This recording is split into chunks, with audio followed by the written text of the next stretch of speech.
গণহত্যা ও মানবতা বিরোধী অপরাধের অভিযোগে আন্তর্জাতিক অপরাধ ট্রাইব্যুনালে হাজির করা হয়েছে সাবেক আইজিপি চৌধুরী আব্দুল্লাহ আল মামুন, সাবেক সেনা কর্মকর্তা জিয়াউল হাসান সহ ৮ আসামিকে। সকাল 10:30টার দিকে একটি প্রিজন ভ্যানে সাবেক আইজিপি চৌধুরী আব্দুল্লাহ আল মামুন, সাবেক সেনা কর্মকর্তা জিয়াউল হাসান আদালতে আনা হয়।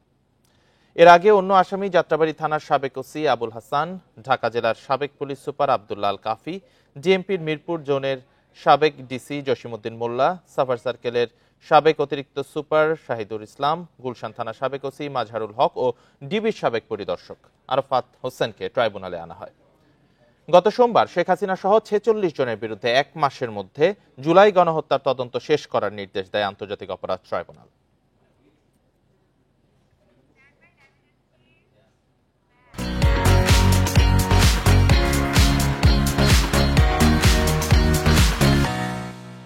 এই নিয়ে আরো জানাতে ট্রাইব্যুনাল চত্বর থেকে যোগ দিয়েছেন সহকর্মী বনি ইবনে কামাল।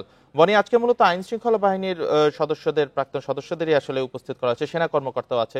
তো এজলাসে কি কথা হলো, বিচারপতি কি বললেন, সার্বিকভাবে কি তথ্য আছে আপনার কাছে জানাবেন?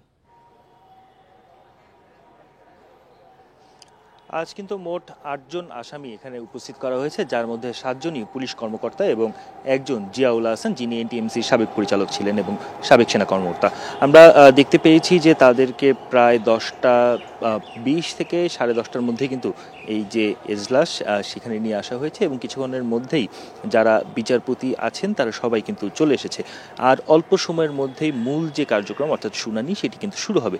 আমি যদি এখনকার পরিস্থিতি আপনাকে একটু দেখাই, আমরা দেখছি যে আসলে পুরো এলাকায় যে নিরাপত্তা ব্যবস্থা সেটি তো জোরদার করা হয়েছে এবং এজলাসের আশেপাশের এলাকায় কিন্তু এক ধরনের যে নিরাপত্তার বিষয়টি সেটি আমরা দেখতে পাচ্ছি।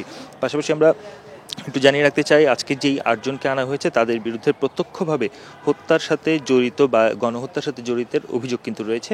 এবং আপনি জানেন যে সাভারে যে ঘটনাটি ঘটেছিল, যে বেশ কিছু হত্যাকাণ্ডের পর তাদের মরদেহ পুড়িয়ে ফেলা হয়, সেই অভিযোগের ভিত্তিতে কিন্তু আমরা দেখতে পেয়েছি সাভারের যে ওসি রয়েছেন এবং ঢাকা জেলার যিনি পুলিশ সুপার ছিলেন আব্দুল্লাহিল কাফি, তাকে আনা হয়েছে। তো সার্বিকভাবে এরকম ব্যক্তিদের কিন্তু আমরা আনতে দেখেছি এবং যেহেতু এখনও তদন্ত প্রতিবেদন জমা দেওয়া হয়নি, তদন্তের কাজ আংশিক হয়েছে, অনেকটাই এগিয়েছে, সেক্ষেত্রে হয়তো বা আজকে এই ট্রাইব্যুনালে যাদেরকে আসামি হিসেবে উপস্থিত করা হচ্ছে তাদের বিরুদ্ধে যে অভিযোগগুলো রয়েছে সেই অভিযোগগুলোর ব্যাপারে বিস্তারিত কিছু তথ্য তুলে ধরা হতে পারে বলে আমরা এখন পর্যন্ত শুনতে পেরেছি।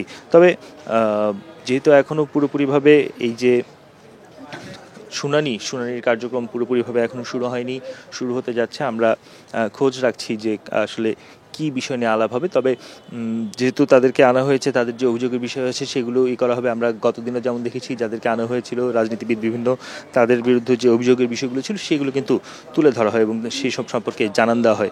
এখন আমরা যেটা দেখছি যে আজকে যারা এসেছেন তারা যেহেতু বেশিরভাগই আসলে মাঠ পর্যায়ে এবং ঊর্ধ্বতন কর্মকর্তা রয়েছে, তাদের বিরুদ্ধে যেই অভিযোগ হত্যাকাণ্ডের সেই অভিযোগগুলো নেই মূলত যে সেই শুনানিটি অনুষ্ঠিত হবে।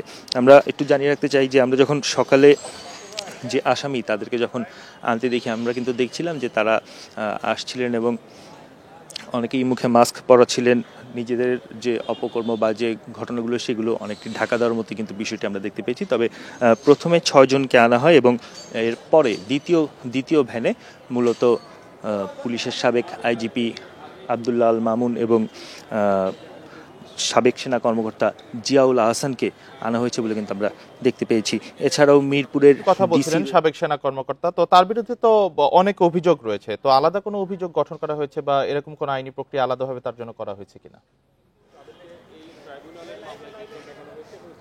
এখন আসলে এই পুরো বিষয়টি কিন্তু নিশ্চিত নই আমি এখন পর্যন্ত, আসলে তাদের বিরুদ্ধে আলাদা কোনো মামলা হচ্ছে কিনা। মূলত যে 46 জনের বিরুদ্ধে গ্রেফতারি পরোয়ানা জারি হয় আইসিটি অ্যাক্টের যে আইনে, সেইটার শুনানি কিন্তু আজকে হতে যাচ্ছে এবং এর পরবর্তীতে যদি প্রয়োজন হয় সেক্ষেত্রে আমরা যখন প্রসিকিউটরদের সাথে কথা বলেছি তারা কিন্তু আমাদেরকে বলছিলেন যে যদি তাদের বিরুদ্ধে আরও কোনো সুনির্দিষ্ট অভিযোগ থাকে, এমনকি মামলা হওয়ার মতো অভিযোগ থাকে, সেগুলো তারা পরবর্তীতে প্রসেসিং করবে।